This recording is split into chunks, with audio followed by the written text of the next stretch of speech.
या अफरीदी का इख्तलाफात तो हो सकती हैं, पाकिस्तान तहरीक इंसाफ के खिलाफ भी जा सकती हैं, लेकिन जो सबसे अहम पहलू है वो ये है कि उनका जो नज़रिया है वो काजी से बहुत मुख्तलफ है। लेकिन या अफरीदी जो है वो इनके मेयार पर नहीं उतरेंगे। फैसला नहीं सामने आ रहा। पाकिस्तान तहरीक इंसाफ जो फैसला कर रही है, एहतजाज की कॉल दी जाती है, वापस हो जाती है, फिर कॉल दी जाती है, फिर वापस हो जाती है। अगर एहतजाज होता है तो सारे लोग पहुँचते नहीं हैं।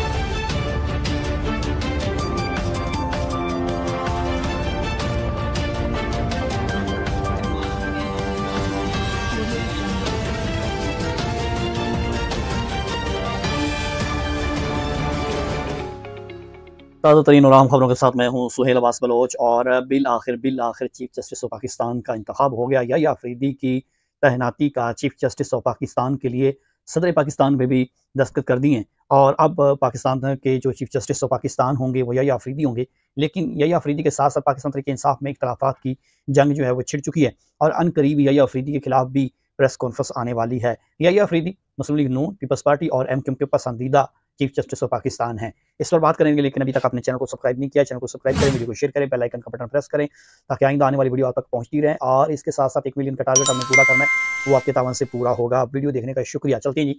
रात गए तक पार्लिमान की खसूसी कमेटी की जानिब से जो नाम नामजद किया गया वो था या अफरीदी का, और उसी का नाम मैं ऑलरेडी अपने वीलॉग में आप लोगों को बता रहा था। दिन से इंतखाब किया गया था या अफरीदी का। दूसरी ऑप्शन जरूर थी जस्टिस अमीनुद्दीन, लेकिन उनका नाम भी नहीं था। 3 नाम जो गए थे, जस्टिस मंसूर अली शाह, जस्टिस मुनीब अख्तर और इसके साथ साथ जस्टिस या अफरीदी। या अफरीदी का नंबर तीसरे नंबर पर है, लेकिन वो पहले नंबर पर आ गए। और यही हुकूमत चाहती थी और इसी की मुखालफत जो है वो तमाम वकला भी कर रहे हैं कि मनपसंद वकला जो चीफ जस्टिस है उनको लाने का मकसद यही है कि अदलिया को जो है वो जानबदार बनाना है। और अदलिया के हवाले से खसूसी तौर पर जो चीफ जस्टिस ऑफ पाकिस्तान का ओहदा है, इस पर जो है वह मन मर्जी का चीफ जस्टिस लगाने का मतलब ये है कि आप इन तमाम जो वकला हैं या दीगर जो आइनी मामलात है उसमें मुदाखलत कर रहे हैं। बहरहाल जी, जस्टिस या अफरीदी जो है वो पाकिस्तान के चीफ जस्टिस ऑफ पाकिस्तान मुंतखब हो चुके हैं और आसिफ अली जरदारी की जानिब से इस पर दस्तखत भी कर दिए गए हैं और आइंदा के लिए चीफ जस्टिस ऑफ पाकिस्तान या अफरीदी होंगे। काजी फैज़ ईसा के हवाले से जितनी भी खबरें थी सब की सब बेबुनियाद थी। और काजी फैज़ ईसा की एक्सटेंशन, काजी फैज़ ईसा की दोबारा चीफ जस्टिस की तैनाती, वो तमाम खबरें जो है वो दम तोड़ गई हैं। और यही बात होती है, अनसुनी बातों पर यकीन नहीं करना चाहिए और सुनी सुनाई बातों से दूर ही रहना चाहिए, क्योंकि ये आपके बहुत सारे मामलात भी ख़राब करती हैं और मुल्की सतह पर इंतशार का बायस बनती हैं। और यही सूरत रही कि तमाम वीलॉगर्स, तमाम यूट्यूबर्स गला फाड़ फाड़ कर ये कह रहे थे काजी फैज़ ईसा की एक्सटेंशन होने जा रही है, काजी फैज़ ईसा दोबारा आने जा रहे हैं, लेकिन वो तमाम खबरें दम तोड़ गई। अब उन वीलॉगर को, उन यूट्यूबर्स को माफ़ी मांगनी चाहिए। बहरहाल जी, चलते हैं आगे। जैसे कि मैंने कहा कि अब अहम जो मोड़ है इसमें काजी फैज़ ईसा तो नहीं है। जस्टिस या अफरीदी पाकिस्तान तहरीक इंसाफ के लिए बहुत ज़्यादा अच्छे। काजी फैज़ ईसा की बजाय या अफरीदी दरमियाना रवि के जो है वो बड़े शफाफ तरीके से चीज़ों को लेकर चलते हैं। या अफरीदी का इख्तलाफात तो हो सकती हैं, पाकिस्तान तहरीक इंसाफ के खिलाफ भी जा सकती हैं, लेकिन जो सबसे अहम पहलू है वो ये है कि उनका जो नज़रिया है वो काजी से बहुत मुख्तलफ है।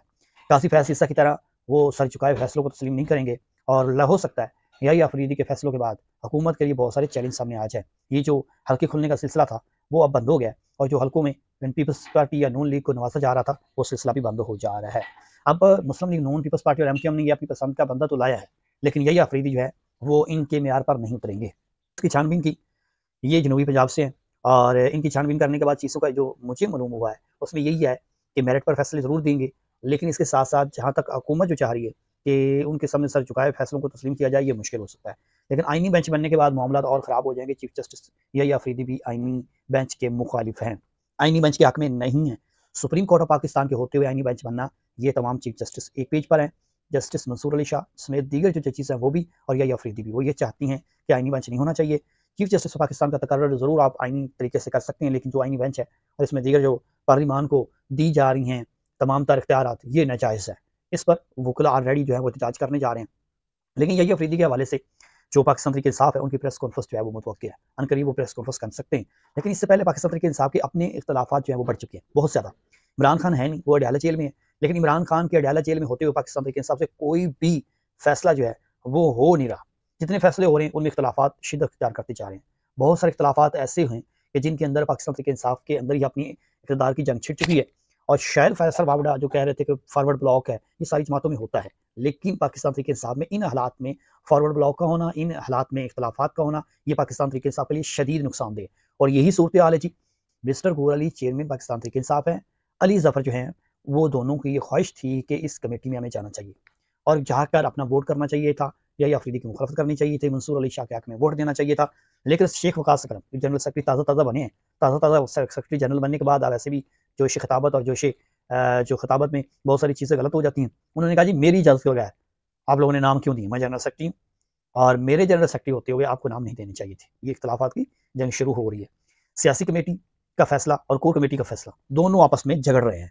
सियासी कमेटी और कोर कमेटी की लड़ाई भी पड़ चुकी है। कोर कमेटी का एक तरफ रुख है और सियासी कमेटी का एक तरफ रुख है। लेकिन इन सारे में शेख वकास अकरम जो है मौजूदा चेयरमैन है, उनको और बैरिस्टर अली जफर जो है उन दोनों को दाग रहे हैं। कहते हैं जी इन्होंने गलत फैसला किया, इन्होंने किसकी इजाजत से फैसला किया, नाम दिए।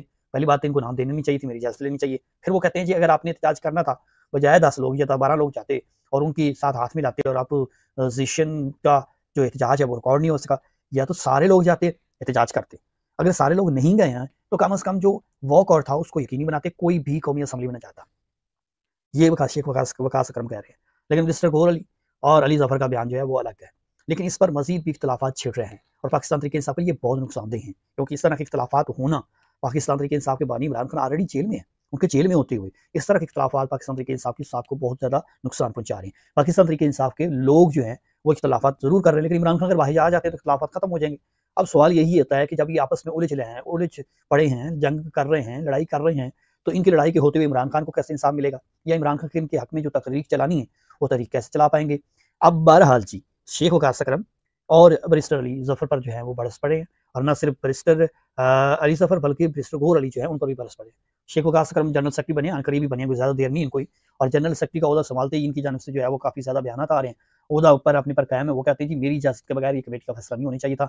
कोर कमेटी जो बनाई गई है उसका अलग फैसले हैं, सियासी कमेटी के अलग फैसले हैं। तो पाकिस्तान तहरीक इंसाफ जो है वो तज़ब्ज़ुब का शिकार है, सुबकी का शिकार है, कुछ फैसला नहीं सामने आ रहा। पाकिस्तान तहरीक इंसाफ जो फैसला कर रही है, एहतजाज की कॉल दी जाती है, वापस हो जाती है, फिर कॉल दी जाती है, फिर वापस हो जाती है। अगर एहतजाज होता है तो सारे लोग पहुंचते ही नहीं है। अब इस आईनी तरमीम के लिए तमाम MNAs को रोका गया था कि जी आपने कौमी असम्बली में नहीं जाना, आईनी तरमीम हो गई, अब सामने आ जाए। अच्छा, अब इसके साथ साथ जो गद्दार है उनके हवाले से बड़े सख्त एक्शन की सोचा जा रहा है, और खासतौर पर जैन कुरैशी को भी नोटिस हो गया, फतेहाना को भी नोटिस हो गया, और दो लोगों को भी शोकाज नोटिस जारी हो गए।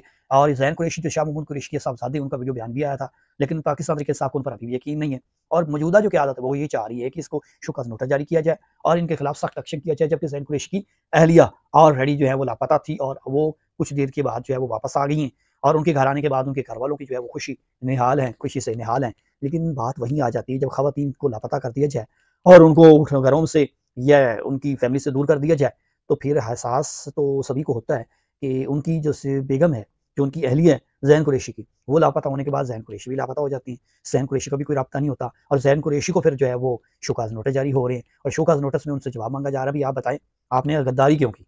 अब गद्दारी के ज़ुमरे में जो है वो आ रहे हैं, जिन लोगों ने वोट दिया तो वो तो सामने आ गया, उनकी तो रुकनीत भी मुअत्तल करने की कोशिश की जा रही है, और साथ में उनका पार्टी से भी निकाला जा रहा है। इलेक्शन कमीशन क्या फैसला देता है वो एक अलग डिबेट है। लेकिन पाकिस्तान तहरीक इंसाफ के लिए बहुत सारी मुश्किलात हैं, और इस मुश्किलात में पाकिस्तान तहरीक इंसाफ खुद ही आपस में उलझ पड़ी है, और इस उलझने की वजह से फ़ायदा हुकूमत को और पीपल्स पार्टी को होगा। लेकिन याह्या अफरीदी का चीफ जस्टिस ऑफ पाकिस्तान बनना ये काजी फैज़ ईसा से 100 गुना बेहतर है। ये पाकिस्तान तहरीक इंसाफ के हलकों में भी अंदर से खुशी की लहर आ गई है। तो काजी फैज़ ईसा के फैसले जो हैं वो अटल होंगे, वो तो साफ सारे चीफ जस्टिस पाकिस्तान होंगे। लेकिन आईनी बेंच की बात मैं फिर बता रहा हूँ, ये इख्तलाफात बढ़ सकती हैं और हुकूमत के लिए नुकसानदेह। ये थी आज की अहम और बड़ी खबरें, जब शेयर की नए व्लॉग नई खबरों के साथ आपसे दोबारा मुलाकात होगी। चैनल को सब्सक्राइब करना नहीं भूलना। सुहेल वासलोच को दीजिए इजाज़त। खुदा हाफिज़।